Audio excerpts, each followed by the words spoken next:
right, thanks everyone. I've got left to right, Rayon Marshall, head coach Lindsey Gottlieb, and Juju Watkins. We'll start with the opening statement from coach, and then raise your hand, I'll call on you for questions. First of all, thank you all for being here. What an incredible atmosphere. It was everything that I'd heard it would be as a basketball person. The history of Assembly Hall, you all, the fans here delivered. It was a great basketball game. I'm really proud of our team. I think we've developed a mentality where we want to and expect to win, but it's never easy. This is a terrific basketball team that we played against, and I thought we had to really fight and find a way, and I think this team is really starting to learn. It's going to look different ways and come in different forms, but I'm proud of a big win on the road.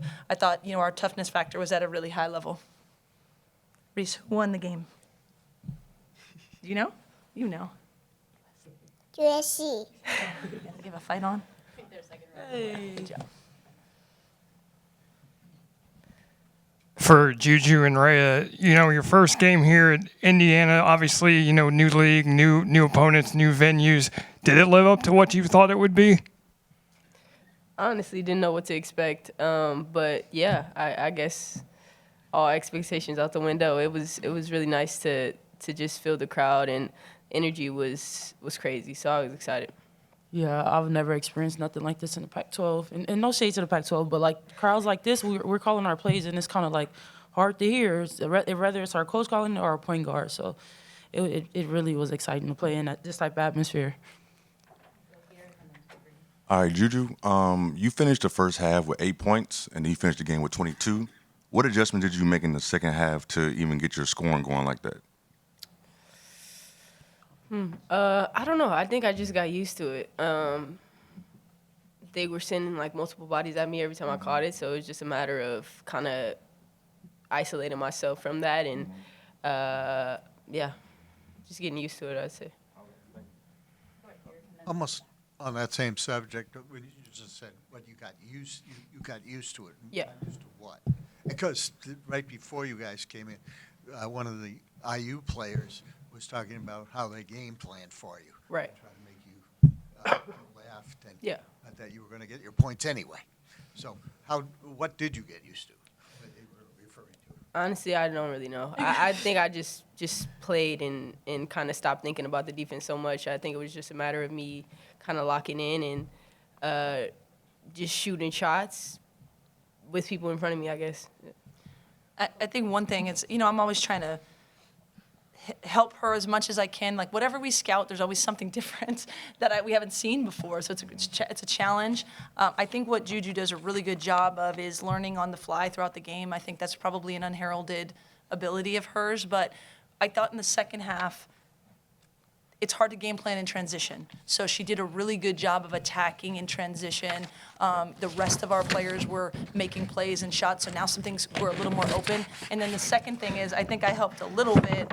I'm trying to get her where everyone's comfortable, but because they were sending her left, and I think she's really good left now, we sort of ran a couple things where we isolated her on the left side, so now there's no help, and she either can make a play or find a teammate.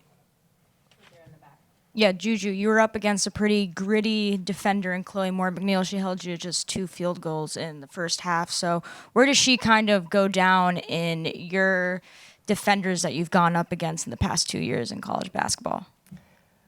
That's a good question. I mean, shout out to her. I think, like I said, I think it was just a matter of me getting used to the defense. But yeah, I mean, I guess she helped me to that. Props to her, but I think in the end, I think it was just a matter of me kind of locking in and deciding that I wasn't going to let the defense determine what I got. Juju, you hit that 3 there at the buzzer at the end of the third quarter. How important do you think that play was overall in taking control in the fourth? Yeah, I think Indiana went on a run. So it was just a matter of kind of stopping it before and going into the next quarter with a lot of energy. And I think that gave us a lot of energy in our timeout. So. This goes for either player. Just the pace of this one was wild. I know you guys are used to playing fast, but just what is it about you guys that you're comfortable at that pace and still were able to maintain it throughout the whole 40 minutes? As For us, when we're in the game, we not really think of it much. I feel like we're conditioned for that. Shout out our strength and conditioning coach, Coach D. But for us, it's just I feel like that's when our competitive energy just take over. We were in a home crowd that were just like, like I said, we couldn't even hear the play call. But I mean, we just stepped up to the challenge and really just competed. All right, last question here. Rhea, Indiana had 15 turnovers, but you guys scored 17 points from them. Just what is it about this team that makes it able to take advantage of those things that are given to you, and then you're able to obviously turn that into a win? Yeah, so that's major for us. I kind of wish you could sit in what our scout looks like. The coaches, the uber prepare us for games like this, and all we really can do is capitalize off that. Like you said, this team did a really good job sending multiple bodies at Juju, so when they were turning the ball over, it was vital for us to capitalize off that, and we got a lot of offense in transition.